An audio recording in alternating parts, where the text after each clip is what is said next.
¿Qué amigos? Bienvenidos a este 2.5 Gasteiz 21 de octubre, viernes, fin de semana, ya lo tenemos en la puerta. Nosotros además llamamos siempre la antesala del fin de semana, día deportivo, porque hoy juega el Baskonia en Kaunas, partido importante también dentro de esa Euroliga de todos contra todos que ayer comentábamos con el jefe de redacción deportiva de esta casa, con Jon Dos Santos. Luego estaremos con él para hablar de esa última hora en Kaunas. El equipo ya está allí desde ayer, a última hora de la tarde, y bueno, pues seguro que nos trae la última noticia desde Kaunas.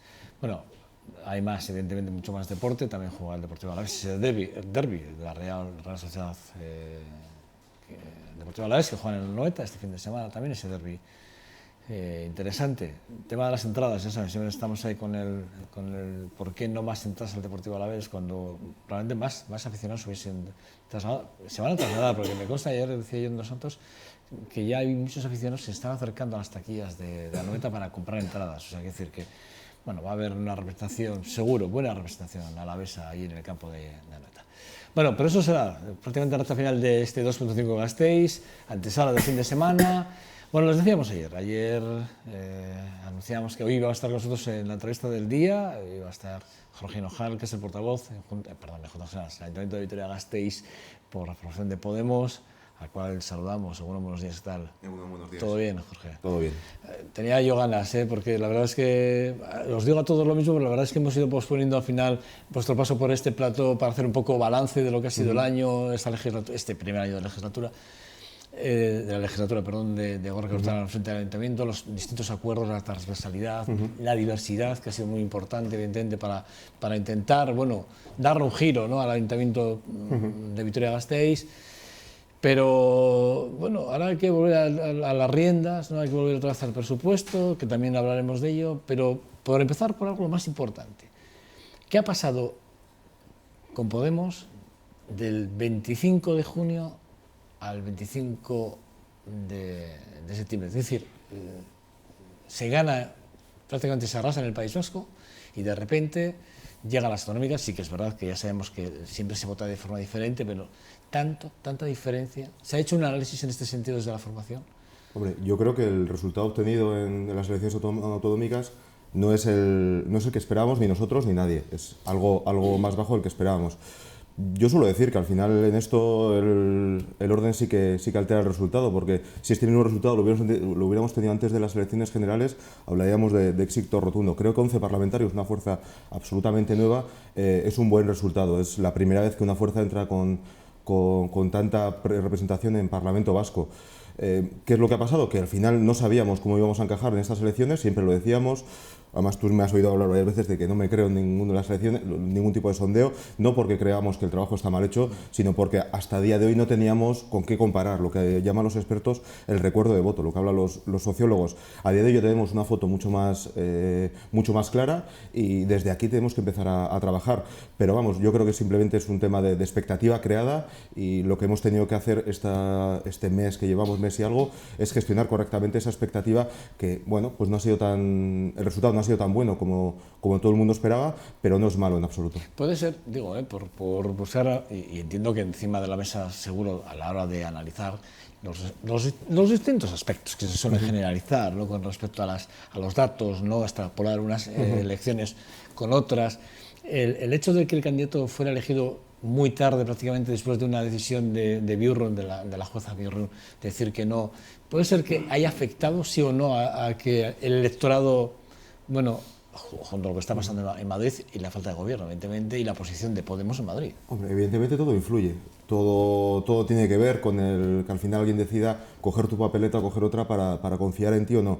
En principio, que Garbiñe Bjurrun no se presentara ni os adelantó ni retrasó, porque no estaba abierto el plazo de primarias. Evidentemente se establecieron conversaciones con muchas personas. Como nosotros tenemos el sistema asambleario, tenemos que decidir por primarias la lista, tenemos que tener tiempos un poquito más largos que el resto. También creo que aquí Urkullu estuvo rápido y para intentar cogernos a contrapié adelantó las elecciones cuando nadie se lo esperaba. Bueno, nadie lo preveía que iba a ser en septiembre, todo el mundo hablábamos de octubre más o menos y bueno, pues evidentemente todo influye. lo que hay que hacer es aprender para la próxima. Veníamos de una situación de interinidad en el Consejo Ciudadano de Euskadi, donde estábamos poniendo en marcha Podemos Euskadi, porque el anterior Consejo no consiguió poner en orden las cosas, y ya hemos llegado hasta donde hemos llegado. Yo creo que hemos llegado con candidata, con un programa potente, y yo estoy contento de conseguir 11 representantes en el Parlamento Vasco. Bueno, pero el optimismo sí que es verdad que con 30.000 votos menos en Álava, sí que de alguna forma sí que algo ha fallado, algo dice que las cosas no estaban funcionando bien, o por lo menos igual no se estaban haciendo bien. Bueno, los datos están para cogerlo. Yo también te puedo decir que en Vitoria fuimos la tercera fuerza y ganamos a EH Bildu cuando hizo la campaña más potente en Álava, con la candidata que más visibilidad tenía y estaba todos los días en los medios. O sea que basta con coger la circunscripción que quieras para que te dé los resultados buenos. Simplemente son datos. ¿Qué vamos a hacer? Quiero decir, tenemos que aprobar los presupuestos en breve. Tenemos que sentarnos. Me consta que ayer ya sometisteis, o por lo menos tú explicaste la postura de Podemos frente al Ayuntamiento, en el Ayuntamiento de Vitoria-Gasteiz, pero sí que es verdad que de alguna forma venimos de un año en el que sí que, bueno, el acuerdo Partido Socialista no os hizo ninguna gracia a nadie de la oposición, evidentemente, se cerraron las puertas, muchas puertas, pero bueno, al final se han ido aprobando poco a poco las cosas y el Ayuntamiento camina. Pero sí que es verdad, ¿no?, que de alguna forma no estáis de acuerdo con el reparto presupuestario de este año, ¿no?, ni con la ejecución presupuestaria de este año. No estamos en absoluto de acuerdo, porque nuestras partidas, las que quisimos introducir de manera propia, como Podemos, en el presupuesto, no se van a ejecutar este año. Ya nos han dicho que no se van a ejecutar y que al final hemos dado una confianza en el equipo de gobierno para que no nos hayan devuelto nada. Y no simplemente eso, al final el acuerdo presupuestario marcaba una serie de reuniones periódicas donde puede hacer un seguimiento de trabajo conjunto entre el proponente y el equipo de gobierno para poder llevar a cabo esas partidas. Hasta ahora no hemos visto nada de proactividad de gobierno. Hemos tenido reuniones para que nos digan que básicamente no se va a hacer nada. Partidas nuestras las han gastado ya en proyectos que no creíamos que fueran los más adecuados, y estamos muy enfadados. Hemos hecho, yo creo, trabajo sigiloso, no hemos querido hacer ninguna puesta en escena muy mediática, que es lo que le gusta hacer a otros partidos. Hemos intentado convencer a gobierno para llevar a cabo esas partidas, hasta que nos hemos visto obligados a salir a rueda de prensa y a decir que de lo nuestro, de lo que nosotros quisimos introducir en presupuesto, no se ha hecho nada. Hablamos de 0 euros de ejecución, 0, o sea, no es poco, es 0, y que encima no se va a hacer nada para este año. Una cosa es cierta, hay un tuit que tú hacías público en septiembre, a principios de septiembre, en el que decías: venden como propios proyectos nuestros, decías, y luego apuntabas, dice, durante el pacto fundamental de respeto al otro, dice, cada día es más complicado que volvamos a pactar, ¿no?, de alguna forma. O sea, primero, digamos, haces como, divides ese tuit en dos partes. Lo primero, ¿qué proyectos hacen suyos que son vuestros? Hombre, nosotros apostamos muy claramente por, este tuit estaba enfocado sobre todo al tema de los centros socioculturales de mayores, tanto de San Martín como de Judimendi. Nosotros apostamos muy fuerte para ellos, creemos que son dos barrios con una población envejecida, con una población mayor, que necesitan de esos centros socioculturales de mayores para dar servicio a nuestros mayores, que les debemos de cuidar. Creímos que introduciendo las partidas durante este año y el que viene íbamos a conseguir que esos dos barrios tuvieran estos servicios, y lo que nos encontramos es que para San Martín estamos exactamente igual del 1 de enero, estamos viendo un local que todavía no sabemos si es adecuado o no, desde el acuerdo presupuestario. O sea, no se han dado ningún paso adelante. Hay un técnico a ver si caben los servicios, pero no se ha dado ningún paso, no se ha contado con nosotros para esa visita. Y el Centro Sociocultural de Mayores de Judimendi nos dicen que no depende ni siquiera de una voluntad municipal, que depende de que un constructor quiera construir más allá del Centro Cívico de Judimendi, que ahí va a haber una dotación municipal en un piso, por los bajos del piso son de dotación municipal, y que ahí puede ir. Con lo mismo, estamos exactamente igual que el 1 de enero. Si esto nos lo hubieran dicho cuando íbamos a meter el presupuesto, que el Centro Sociocultural de Mayores, la voluntad del equipo de gobierno es ponerlo ahí y que no depende de nosotros, hubiéramos mirado hacia otro lado y hubiéramos buscado otro tipo de soluciones. Pero jamás se ha contado con nosotros para las soluciones, han levantado las manos y estamos exactamente igual.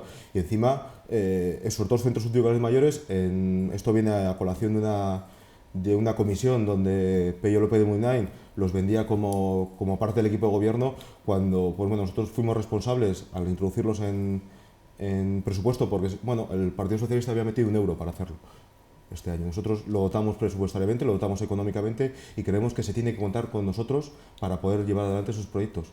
No hay entendimiento, entiendo, entre el resto de la oposición y el equipo de gobierno, por lo que me estás diciendo, porque entiendo, por ejemplo, ayer estuvo aquí Quique Fernández Pinedo, y él, en la Diputación, él decía que el entendimiento con Ramiro González era perfecto, entre otras cosas porque cada muy poquito, prácticamente al mes 2 veces, se reunían para controlar el presupuesto, el acuerdo presupuestario. ¿Esto no pasa en el Ayuntamiento de Vitoria-Gasteiz o no? Nosotros tenemos firmado un acuerdo donde mensualmente nos tenemos que reunir. Yo públicamente he pedido esas reuniones. ¿Y no se han hecho ninguna de esas reuniones? Se han hecho, creo que un par de ellas. Desde la entrada del equipo del Grupo Socialista se ha hecho una, creo. Anteriormente se hicieron 2. Llevamos ya muchos meses. Yo lo que he visto que de verano a esta parte, más o menos, pues bueno, antes quizás el Grupo Nacionalista Vasco dependía de 9 votos para conseguir los 14, desde la entrada del Grupo Socialista ya depende menos y yo creo que le preocupa menos cuidarnos. Y he sido elegante al decirlo, creo. No, se te nota en el gesto, ¿eh? Al MUS, no sé si seas buen jugador, ¿eh? Una cosa que sí que es verdad que me extraña, y además me extraña mucho, y es decir, por un lado estamos viendo que las arcas municipales están muy tocadas, ¿no? Estamos viendo además que los informes del interventor van por ese lado, y hay que ir a buscar ingresos. No va, o sea, o cortamos gastos directamente o reducimos gastos, lo cual quiere decir que se iría a reducir calidad de servicios, no solo calidad, sino incluso servicios, o ingresamos más dinero. Hay que intentar negociar, hay que intentar sacar un presupuesto adelante. Quiero decir, el alcalde de Vitoria-Gasteiz, Gorka Urtaran, si en algo está insistiendo de forma constante, es que su único objetivo es intentar sanear las cuentas en esta legislatura, en la que le toca gobernar. Pero claro, él solo, evidentemente, con los números que tiene no le da, y con los números que tiene junto con el Partido Socialista tampoco. Hay que ir sumando. ¿Estamos todos en ese barco o no? Porque digo todos porque los ciudadanos, yo también estoy en ese barco. Es decir, cuando oigo las negociaciones o las distintas propuestas que se hacen, digo, bueno, en el fondo cuando uno hace la cuenta dice, bueno, si es que tampoco es tanta la diferencia, ¿se puede pagar o no? No sé si realmente se podría, habrá gente que no lo va a pagar probablemente, pero bueno, es decir, ¿se puede hacer el esfuerzo sí o no? Es decir, ¿hay que remar todos en el mismo lado o en esto de remar para sumar y ingresar no? Yo creo que nuestra voluntad de llegar a acuerdos es tan clara que nosotros apoyamos el presupuesto sin ser necesarios para la mayoría. Creo que es una demostración de voluntad y para prueba también un botón. Nosotros cuando introdujimos las partidas no solo dijimos en qué queríamos gastar, sino de dónde lo queríamos sacar. Muchas de nuestras partidas son muy claras, son de gastos puntuales, en dotar de servicios, lo mismo que, por ejemplo, la accesibilidad de la Asociación de Vecinos de Judimendi, que es una reclamación histórica del barrio y de la Asociación de Vecinos. Pero nos han dicho que está retenida la partida y no se va a gastar. Nosotros dijimos que hay que poner en venta Gurechocoa, hay que sacar 3,5 millones de Gilsa, porque los tenemos quietos allí, podemos venderle terrenos municipales para que lo saque a concurso y vender 3,5 millones de Gilsa, que son terrenos municipales, o sea, son terrenos nuestros que le podemos vender a Gilsa. Tenemos como se dice, el comprador cautivo, si es nuestro, o sea, si lo podemos vender mañana. Y no hay ningún tipo de voluntad por poner en orden esos dos bienes municipales. Son tan sencillos como venderlos. Siempre nos dicen que, bueno, que el notario, que hay un problema, que no hay problema, pero es que llevamos ahí más de 8 meses con este tira y afloja. Y si hubiera voluntad, para otras partidas ha habido voluntad de sacarlas. Otras partidas incluso mucho menos claras, otras partidas mucho más genéricas. Por ejemplo, Dalbilcha. Le hemos tenido que llenar de contenido. Nuestras partidas eran clarísimas. Pedíamos cosas muy claras. Se han afanado por poner contenido a lo que era un continente. Nosotros dábamos contenido y continente y han decidido aplazarlas. Eso es voluntad política. Y cuando tú priorizas un gasto con respecto a otro, se ve muy clara tu voluntad. ¿Va a haber voluntad o no? ¿Va a haber momento de negociación e intentar sacar cuentas adelante? Sí, nosotros siempre lo tenemos. Siempre hemos tenido la voluntad, pero evidentemente cuando te han engañado una vez, no queremos que nos engañen dos. Nuestro voto siempre va a depender de la Asamblea. A mí difícilmente, por mucha voluntad que yo quiera, me va a costar convencer a la Asamblea de que dé el voto positivo cuando lo que habíamos prometido, y nosotros nos hemos mantenido fiel al pacto durante todo el año. No hemos alzado la voz, no hemos querido crear ruido, quizás ese es nuestro problema.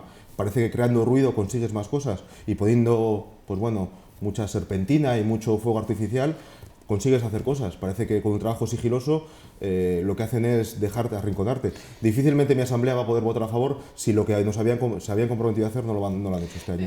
Cuando yo leo este tipo de titulares de que Hurtaran cifra en 38 euros por familia el impacto de esos presupuestos fiscales, y dice que es anual, uno divide la cantidad y dice, a ver, ¿de qué estamos hablando? ¿No? Porque, claro, cuando uno dice, no, es que la subida es del 25%. Bueno, ¿cuánto representa el 25%? Resulta que el 25%, imagínate, supone un 0,3 céntimos o 8 céntimos en algún caso. Dices, hombre, a ver, vamos a ver, estamos hablando de céntimos. Hay familias que no se pueden permitir 8 céntimos al mes en esta ciudad. Aquí hay y en el caso de Fusa sí entiendo que para eso está el ayuntamiento, de alguna forma, ¿no? Aquí hay dos cosas. Una, primero, esto es como hablábamos antes de las encuestas, cojo los datos que me interesan y me da el resultado que yo quiero. Otra familia, otra situación, el mismo Partido Popular lo dijo en la comisión, otra familia modelo, ese mismo incremento le suponía 320 euros, creo, 318 euros de incremento. Es importante. Y además, que no es únicamente las ordenanzas fiscales, los impuestos que cobramos, lo que cobramos a la ciudadanía, no hay que tener únicamente una voluntad de incorporar ingresos, evidentemente son importantes, pero también creemos que se pueden introducir cambios. Nosotros, por ejemplo, con la tasa de basuras no nos dejamos a incrementar el precio de la tasa de basuras, pero creemos que cifrar el precio únicamente o que el parámetro más grande sea los metros de la casa es estúpido.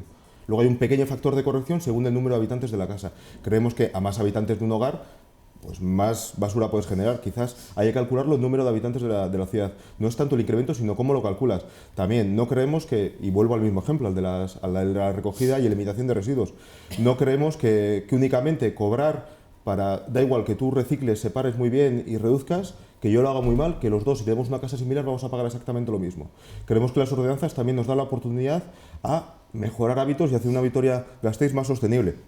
Lo que hablábamos al principio era del mandato, de introducir cambios en Vitoria para mejorar Vitoria, para que siga avanzando, y en esas estamos. Nosotros vamos a seguir proponiendo para las ordenanzas fiscales para que sea una fiscalidad más justa, más redistributiva, aquello de gravar a los que más tienes, que muchas veces la norma es general y como consigues la progresividad es con las bonificaciones, no es con la norma en sí. Porque la norma es para todos y las bonificaciones sí que son individuales. Es cuando consigues pues esa fiscalidad mucho más justa. ¿De dónde sacamos dinero entonces? Porque al final, vale, nos podemos vender a nosotros mismos, nos podemos hacer trampas, ¿no? Podemos vendernos entre nosotros, entre empresas que tenemos, digamos, privadas, perdón, públicas, como GISA en este caso, y nos podemos vender, pero al final, ¿dónde sacamos dinero? Porque yo creo que eso es como levantar la alfombra, barrer y meter lo barrido debajo de la alfombra. Podríamos empezar por quizás no gastarnos 7 millones de euros por lo menos en un proyecto que puede ser bueno pero que no es prioritario para la ciudad. Y estoy hablando directamente del BRT. El BRT, ya incluso el informe, ya ha levantado las asociaciones de vecinos, nos va a quitar 1.100 puestos de trabajo, 1.100 aparcamientos, vamos a tener que arrancar más de 130 árboles, va a causar muchísima molestia al comercio local, por ahí por donde pasen las obras va a causar molestia. Quizás haya que empezar a gastar mejor, no simplemente sea ingresar. Hablábamos de gastar menos, cobrar más, o también podemos combinar. Podemos empezar a tener una fiscalidad mejor. Pero no sería todo eso compensarlo. Claro. Pero Jorge, ahora mismo tenemos un proyecto de BRT donde hemos comprometido 7 millones de euros de gasto, ya digo, para una línea que funciona bien, que lo que nos dice el informe que dio pie al BRT es que en momentos muy puntuales, los autobuses pueden ir con 7 pasajeros más. Y para subsanar ese error, lo que vamos es a gastarnos 50 millones de euros, que va desde el ayuntamiento, van 7, pero yo también soy alavés y también soy vasco. O sea, ese dinero que pone gobierno vasco y ese dinero que pone Diputación también sale de nuestros impuestos, también sale de lo que pagamos. Nos vamos a gastar 50 millones de euros en resolver un problema que, poniendo un refuerzo del autobús, valdría.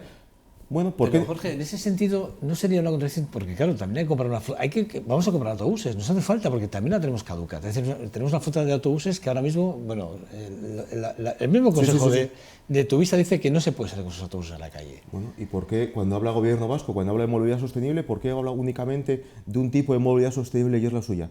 ¿Por qué no nos deja Vitoria decidir cuál es nuestra movilidad sostenible y destina una partida de dinero para que Vitoria decida cuál es su tipo de movilidad sostenible? ¿Por qué tiene que ser únicamente tranvía? ¿Les apetece vender convoys de Euskotran, quizá? ¿No les apetece comprar autobuses para Tuvisa? Porque la movilidad sostenible tendrá que ser la que nosotros decíamos, no la que nos impongan desde fuera. Una pregunta que me surge también es la propuesta de la Diputación de definir lo que es un piso vacío, evidentemente, y penalizarlo, en este caso a través del impuesto de bienes inmuebles. Desde el Ayuntamiento, desde el Grupo Podemos, ¿habéis valorado ya la noticia? ¿Os habéis sentado a hablar sobre ella? ¿Creéis que es buena noticia? Hombre, nosotros todavía es reciente, tengo una reunión, además hoy mismo tengo una reunión pendiente con con la portavoz de Juntas para hablar de este y otros temas. Creemos que todavía es un tema reciente, no, hay que caminarlo. Nosotros esto lo englobamos dentro de una fiscalidad mucho más común. ¿La Diputación estáis apoyando? Sí. Es decir, porque salvo el Partido Popular, que ha dicho que no, y el Partido Socialista, que se ha abstenido, todas las más fuerzas estáis a favor de... Lo puedo ver positivo. Es más, yo no sé si en el IBI, pero yo como idea lancé a la Asamblea que quizás pudiéramos en Vitoria introducir una tasa para piso vacío, no como impuesto, sino como tasa. Una vez que tenemos la ley vasca de vivienda que nos define que es un piso desocupado, ya tendremos un listado de pisos. ¿Es buena? La que hace Alokabide, la que enseña las propias asociaciones de Stop Desahucios y similares la dan como positiva del todo, es un primer paso. Yo siempre soy positivo, sin que sean pasos a avanzar, soy positivo. Creo que podría ser más ambiciosa, pero una vez que tenemos esa definición y podríamos tener un listado, podríamos hablar de los pisos vacíos. Yo creo que tampoco es gravar a los pisos vacíos por tenerlo vacío. Creo que en Vitoria hay que crear un parque de vivienda de alquiler público, social, y ese parque de vivienda público podía ser, quizás no podamos comprar pisos, pero quizás podamos destinar esos pisos vacíos y nos dejan gestionarlos, y si nosotros aseguramos el cobro del alquiler al propietario, quizás podría ser un buen método para decir, hombre, si lo quieres tener y lo quieres alquilar y lo quieres tener vacío porque lo necesitas, o quizá, yo que sé, una señora mayor que se ha quedado viuda y que va a ir a una residencia o va a salir de su casa, quizá no tenga que poner su piso en alquiler, porque no es el mismo caso que aquel que quiera especular. La casuística es muy grande, pero creo que puede ser una buena herramienta para crear ese parque de vivienda. Lo que no le digo a ninguno, no he oído a nadie, y yo sí que lo llevo ya desde que empecé con la noticia a darle vueltas, es las medidas de acompañamiento que deberían de ir con ese tipo de decisiones, ¿no? Porque se entiende que, bueno, vamos a gravar con un impuesto o con una tasa un piso vacío, pero nadie plantea, oye, medidas para facilitar la salida de ese piso al mercado del alquiler, ni una modificación tan siquiera en la ley de alquiler, de la ley horizontal que tanto conocemos, ¿no? Me está adelantando porque sí que es algo que teníamos pensado, te lo he empezado a contar en la pregunta anterior, tenemos pensado hacer, que es de alguna manera, desde esta oportunidad que tenemos de gravar un poquito más con el IBI a los pisos vacíos, es crear este parque municipal de vivienda en alquiler, de vivienda social. Ya digo, no tenemos recursos para poder comprar o poder construir pisos enteros para que sean nuestros, lo que quizás tengamos que ir es a una solución de este tipo para que podamos gestionar esas viviendas, que el propietario decida dar el paso. Tendrá que ser unos condicionantes, ya antes te he hablado también, pues tendrá que ser unas condiciones con un precio máximo, con un aseguramiento del cobro, bueno, una serie de condiciones que nosotros, es algo que queremos sacar después de presupuestos, pero sí que nos gustaría. Bueno, tengo más preguntas, pero el tiempo avanza y al final también me gustaría que mis colaboradores, mis compañeros y amigos también te pudiesen preguntar. Encantado. Y que, bueno, pues que te sometan al criterio, un poco, si cabe, la entrevista que hemos mantenido, esa pequeña entrevista. Miren, Fernanda, ¿qué tal estás? Segundo, buenos días. Buenos días. Manu Allende, ¿qué tal estás? Muy bien. Muy bien, Pachi, ¿qué tal? Bueno, pues nada, os dejo, que el que quiera romper un poco la lanza aquí, os dejo, que el que quiera arrancar, venga. ¿Quién quiere? Manu, yo arranco, voy a empezar por el final, aunque hay temas que igual me interesan más, pero con el tema de los pisos vacíos, a mí siempre me parece que es un discurso fácil hablar de pisos vacíos, como reivindicación. Tenemos que grabar los pisos vacíos. A mí me parece que el tema tiene que ser un análisis mucho más profundo. En muchos casos, eso que, independientemente de que parece que podemos tener una definición de lo que es un piso desocupado, en muchos casos un piso vacío es una segunda vivienda. Cuando analizamos la fiscalidad desde lo municipal o desde lo territorial, igual resulta que estamos entrando en unas contradicciones increíbles, porque igual resulta que alguien que tiene una segunda vivienda, y lo voy a decir así, de vacaciones, en Casturdiales, o en Salou, o en Burgos, o en el pueblo del que procede, esa persona no va a pagar nunca por tener una segunda vivienda, porque hacemos un análisis exclusivamente municipal. A mí me parece que es una contradicción increíble, con lo que tendría que ser mantener un criterio de igualdad para todos los ciudadanos. Si hacemos el análisis solo desde lo municipal, yo creo que corremos ese riesgo, ¿no? Bueno, yo como concejal tengo que hacer el análisis de lo municipal. Evidentemente, yo no creo que haya mucha gente que tenga una segunda vivienda en Vitoria, o sea, que tenga una segunda vivienda en propiedad en Vitoria de vacaciones, dentro de Vitoria. No creo que haya. No. Creo que los pisos vacíos de Vitoria, y estamos hablando ahora mismo de Vitoria, y yo como concejal de Vitoria tengo que dar esa respuesta, es que yo creo que la vivienda es un derecho, que hay gente que la compra para poder hacer negocio, y yo en ningún momento he dicho que me parezca mal, pero creo que el que la compra para hacer negocio y la tiene vacía, la tiene para especular, no la tiene para mantenerla con un alquiler o con gente dentro está beneficiándose de un derecho, y por eso creo que nosotros podemos de alguna manera dar salida a un parque, ya digo, es un parque municipal de vivienda de alquiler que creo que es necesario para Vitoria, que no lo tenemos. No tenemos un parque municipal de vivienda de alquiler, y creo que desde esa oportunidad que nos brinda la Diputación con el posible incremento del 50% del IBI, podemos dar salida. La visión global, pues la tendrá que dar desde otra institución. Yo no puedo dar la visión global de Casturdiales, me extralimitaría en mi función. Yo te puedo decir que mi familia tiene la casa del pueblo, se entendería como una segunda vivienda. También entiendo que esa casa del pueblo, pues bueno, quizás tuviera que llevar un incremento si decides no sacarla. Simplemente es, si tú tienes una casa en unas condiciones, se te puede gravar un poquito más. Si tú decides mantener las condiciones, bien. Si tú decides sacarla a alquiler, perfecto también. Nosotros podemos gestionar el parque de vivienda municipal desde allí. Sí, pero no sé si me has entendido. Yo lo que quiero decir es que cuando alguien, por ejemplo, en Vitoria nos podemos encontrar con una situación, porque claro, la gente cuando compra una vivienda, no todo el mundo tiene una vivienda, y voy a utilizar entre comillas vacía, para especular.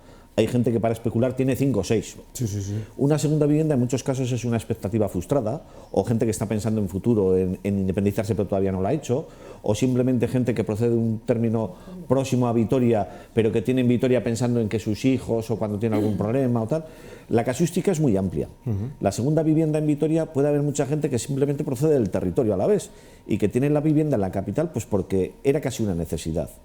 Yo lo que estoy intentando es que se visualice que cuando alguien tiene 2 viviendas, en muchos casos no es solo por una razón especulativa, que yo entiendo que los impuestos, el hecho imponible en sí es el patrimonio, por decirlo así. Tú tienes 2 viviendas, ya hay impuestos que gravan el que tengas 1, 2 o 25, que igual debería revisar si es el más progresivo, sí, pero el hecho de que tengas una segunda vivienda parece que es un elemento por el hecho de que sea segunda. Bueno, como tienes una segunda vivienda o como tienes una vivienda vacía, eso se tiene que pagar. Y dices, bueno, o no, porque igual esa vivienda vacía es simplemente que tú no has podido dar el paso porque se te ha truncado en ese momento, por la razón que sea.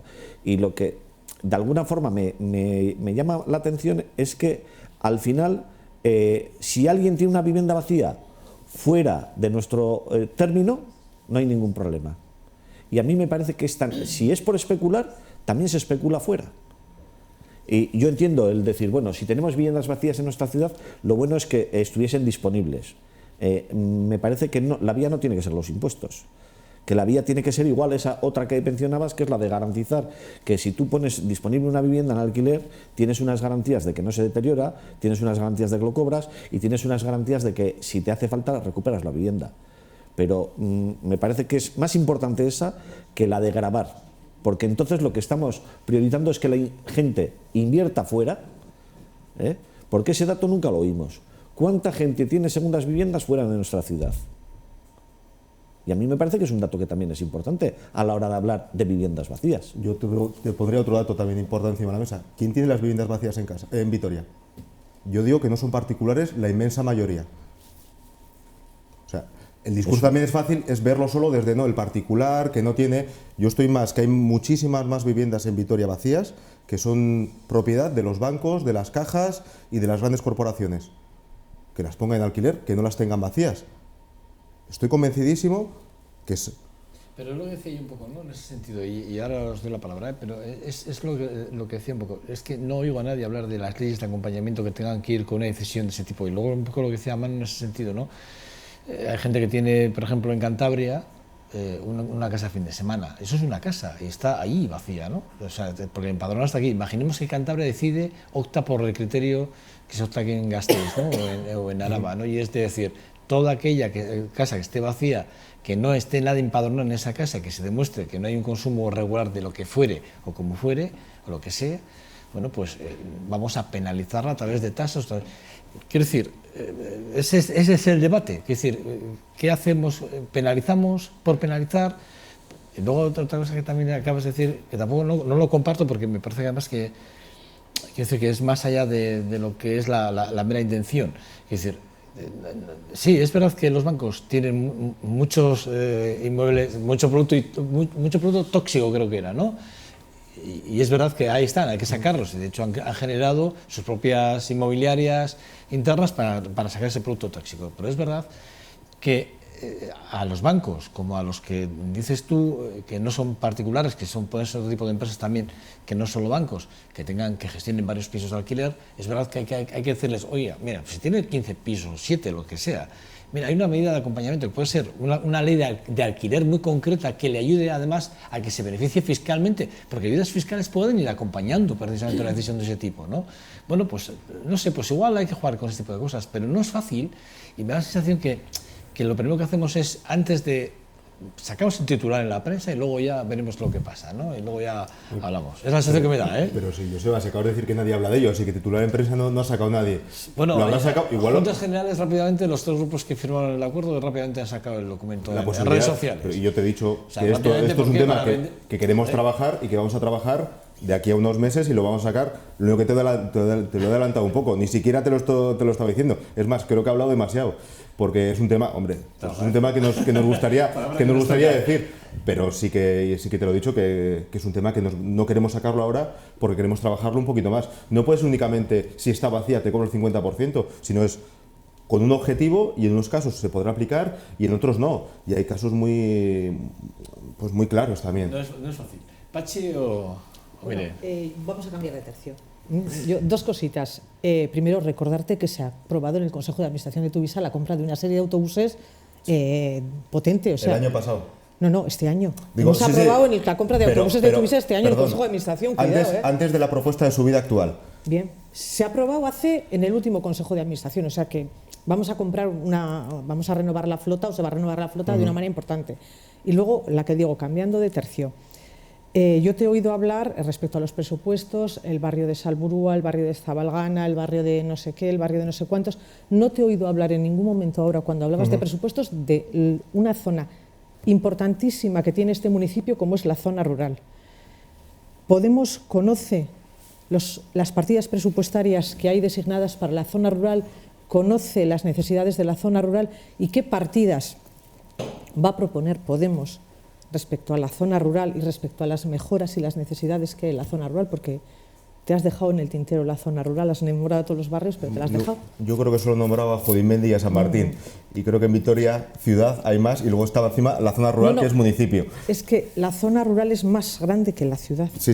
Estamos en el municipio más grande de Euskadi. Por eso. Podríamos sacar pecho por ello. Entonces, bueno, creo que es una parte importante y no sé si sois conocedores, ¿no?, de esas necesidades. Evidentemente y desgraciadamente, parece que cuando hablamos de Vitoria no simplemente hablamos de Zabalgana y Salburúa, sino que hablamos de la calle Dato y alrededores, que más allá de la calle Dato ni siquiera existe Vitoria. Y sí que es verdad que son realidades que hay que tener en cuenta. Nosotros, y además creo que lo sabes, nosotros estuvimos durante todo este agosto y antes de agosto en la zona de Guereña con el muro que se quiere hacer, que eso también es Vitoria, así que las necesidades las conocemos. Evidentemente las tenemos, es una zona que pasa, para mí es más complicado para llegar encima por la forma que tenemos de trabajar, que es mediante los círculos. Quizás tengamos menos penetración en esas zonas y conozcamos menos las realidades. Hay cosas que sí que conocemos y cosas que no. Yo creo que el transporte, aunque tengamos el sistema BUX, que es un sistema un poco, bueno, de aquella manera ¿es bueno?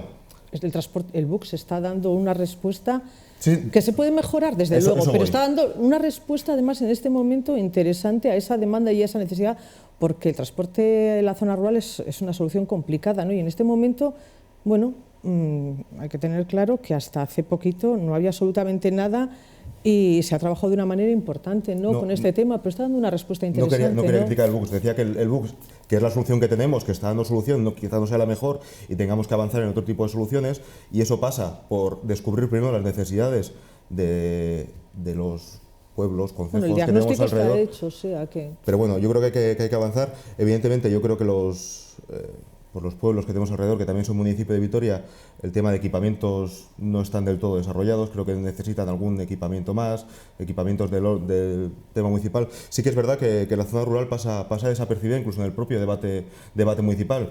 los propios grupos, y ya estoy hablando de todos y creo que es crítica hacia todos, no nos preocupamos tanto como nos gustaría. Hace poco hemos aprobado el reglamento de zona rural, se ha aprobado por unanimidad y creo que es positivo, y creo que eso pone a las juntas administrativas al mismo nivel que al ayuntamiento, por lo menos mirándonos de tú a tú, mirándonos a los ojos. Antes parecía que estaba de alguna manera sublevada las juntas administrativas al Ayuntamiento de Vitoria, y no tiene que ser así. Son administraciones iguales y entre nosotras nos tenemos que poner de acuerdo. Yo confío bastante en la puesta en marcha de este reglamento con los diferentes órganos que tiene. Además, antes parecía que los órganos de representación eran únicamente del Ayuntamiento de Vitoria, ahora se reparten entre las juntas administrativas y el ayuntamiento. Creo que el presidente o la presidenta responde a las juntas y el vicepresidente o vicepresidenta responde al ayuntamiento, y creo que es positivo también para conocer las realidades de la zona rural. Ya digo que son realidades que se nos escapan muchas veces desde el día a día del ayuntamiento, y no olvidemos que también son vitorianos, son vitorianas, y debemos de conocerlas un poquito más. Bueno, sí, la presidencia y la vicepresidencia son títulos anecdóticos. Sí, pero bueno, pero es importante también a mí me hubiera gustado convocar. que me hubieras dicho qué propuestas, o sea, ¿qué me propones? Porque equipamiento es... No, es que las propuestas de presupuesto van ahora estamos hablando de ordenanzas. No, ¿o en qué? ¿No? ¿En qué? Pues, Pachi, yo te propongo, Miren, que vengas a cualquiera de nuestras asambleas y nos propongas o ya me reuniré contigo para que me digas qué propuestas para incluir en el presupuesto. No tengo ningún problema. Siempre que lo has pedido... te va a sacar un saco de folios, ¿eh? Te lo garantizo. Pachi.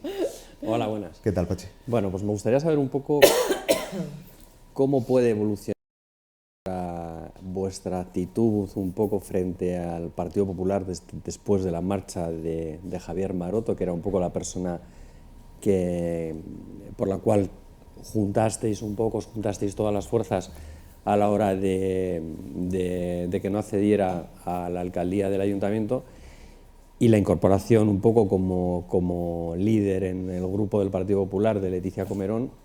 Un poco que me expliques un poco si vuestro grupo se plantea, después de la salida de Javier, que era un poco la persona vetada, se plantea algún otro tipo de acercamiento hacia ellos, o si se va a mantener un poco la misma situación que hay actualmente. Bueno, en lo personal, con Leticia Comerón tengo una excelente relación en lo personal, y creo que no hemos vetado a nadie. Nosotros creíamos que un tipo de políticas que se estaban llevando por el anterior alcalde no eran admisibles no lo queríamos para nuestro municipio, lo sacamos a asamblea, la asamblea se pronunció y nosotros obramos en consecuencia. Ha habido veces que hemos coincidido en el voto, y ya hemos estado hablando del BRT, nos hemos opuesto a este sistema de BRT, pero no porque fuera malo, sino porque creíamos que había que avanzar en la forma de la movilidad, y no creíamos que se tenía que aprobar una movilidad con una enmienda transaccional media hora antes de un pleno, una enmienda que va a decidir qué tipo de ciudad vamos a poder desarrollar para los próximos muchos años. Mi actitud siempre ha sido y nuestra actitud desde el grupo siempre ha sido la de tender la mano para llegar a posibles acuerdos. Tanto mi compañero Juan como yo tenemos constantes reuniones, no únicamente con grupos más afines en lo ideológico, sino con todos. Nunca hemos vetado llegar a ningún tipo de acuerdo con el Partido Popular. Evidentemente hay cosas donde no coincidimos y sabemos que no vamos a coincidir, y no pasa nada por no coincidir. Por eso estamos en diferentes partidos. Lo que hay que hacer es debatir, es discutir e intentar llegar a los mejores acuerdos para Vitoria. Pero ya hemos coincidido en algunas votaciones, tanto a favor como en contra, con lo cual nunca ha habido un veto al Partido Popular por ser el Partido Popular. No, era más a la persona un poco, ¿no? Javier, un poco después. Lo que pasa es que como Javier ha pasado un poco por el ayuntamiento, tampoco hemos podido discutir mucho. Lo que estás planteando igual es que si ahora el hecho de que no esté Javier Maroto, puede llegar incluso a acuerdos con el Partido Popular para ir en oposición al equipo de gobierno. Digo, ¿estás preguntando esto? Hombre, acuerdos muy puntuales, evidentemente, porque son partidos totalmente opuestos, ¿no? Y ahora resulta que la persona que... Bueno, parece ser que era un poco la persona que centraba aquí un llevan poco... diciendo toda la semana, porque a todos les he preguntado lo mismo, que ha supuesto la salida de Javier Maroto al ayuntamiento, y a todos les estoy preguntando lo mismo, y todos le están diciendo lo mismo, que no es la figura de Javier Maroto, es el Partido Popular en general. O sea, que bueno, no es... en un principio era la figura de Javier Maroto, ¿no? Yo creo que era la figura un poco de... Yo más diría que eran las políticas llevadas o las declaraciones llevadas por el Partido Popular en el anterior mandato. Pero es que tenemos diferencias obvias. Nosotros queremos, por ejemplo, lo que vamos a discutir la semana que viene con el primer debate, creo que es el del IAE, nosotros queremos grabar bueno, estamos en la postura que tomó Javier Maroto en el último año y ahora el Partido Popular ha virado y dice que, bueno, que a las grandes empresas hay que cobrarles menos. Pues tenemos diferencias obvias donde va a ser imposible llegar a acuerdos, pero que no pasa nada por no llegar a acuerdos. No. En eso estamos, en intentar buscar mayorías grandes, pero hay diferencias obvias que donde no podemos hacer, pues evidentemente con Irabasi podemos ir de la mano en muchas más cosas, por simple definición. Con el Partido Popular nos costará llegar, pero bueno, nunca ha habido un veto por ser el Partido Popular, sino que, bueno, creíamos que la ciudad no podía estar mandada por esas políticas y por eso decidimos provocar un cambio. Bueno, hasta aquí, Jorge Enojal, portavoz en el Ayuntamiento de Podemos. Es que casi por acercarte a este 2.5 Gasteiz, y lo que les digo a todos los que os sentéis en esa silla, vuestra casa, lo que necesitéis, cuando queráis, que sepáis que podéis contar con nosotros y que, bueno, que mejor que contarlo aquí que en cualquier otro sitio, ¿eh? O sea, que aquí hay que venir más a contar. Una exclusiva, joder. A ver, una pequeña. Alguna más, ¿eh? Alguna más. Yo alguna más ya pretendía, pero bueno. Ya sé que en las redes sociales ya te prodigas algo más, ¿eh? Sí, sí. Algo más que en los medios de comunicación. Estaría mejor que lo hicieras en los medios de comunicación, que es donde... Voy a todos los sitios donde me llaman. Bueno, aquí esas que te llamamos siempre sí, que podemos. Y encantado. Además, efectivamente, también nosotros estamos encantados. Jorge Orjal, gracias, ¿vale? A vosotros. Nosotros una pausa para la publicidad y vamos al debate. Hasta ahora.